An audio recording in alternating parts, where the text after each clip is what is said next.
দিল্লিতে যখন থাকতাম ওখানে 12 মাস কাটা এঁচড় বিক্রি হতো, কিন্তু এখানে জয়সলমেরে ওসব পাওয়া যায় না। কিন্তু এবার বাজার গিয়ে আমি তো পুরো হ্যাপি হয়ে গেলাম। এঁচড় দেখতে পেলাম, যে কাটা নাইবা পেলাম, গোটাই পেলাম, কষ্ট করতে হোক বরং, কিন্তু এঁচড় পেলাম, তো এর থেকে কি ভালো হতে পারে।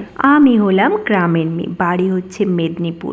ওখানে আমার বাড়িতে কাঁঠালের গাছ রয়েছে, কচি কচি এঁচড় এনে মা রান্না করেছে সব সময়। গাছ থেকে আমরা কাঁঠাল পেড়ে পেড়ে খেয়েছি। এঁচড় কাটার ভয়ে আনবো না তা কি করে হয়, আমি এনে বাড়িতেই ঝটপট করে কেটে ফেললাম। রান্না করব পরের দিন কালকে, আর আজকে এনেছি তাই আজকে রাতেই এটা কেটে ফ্রিজে রেখে দেবো, কারণ আমার এই যে একটা ছোট্ট পুচকি মেয়ে রয়েছে, তাকে নিয়ে এসব কাটা অসম্ভব ব্যাপার।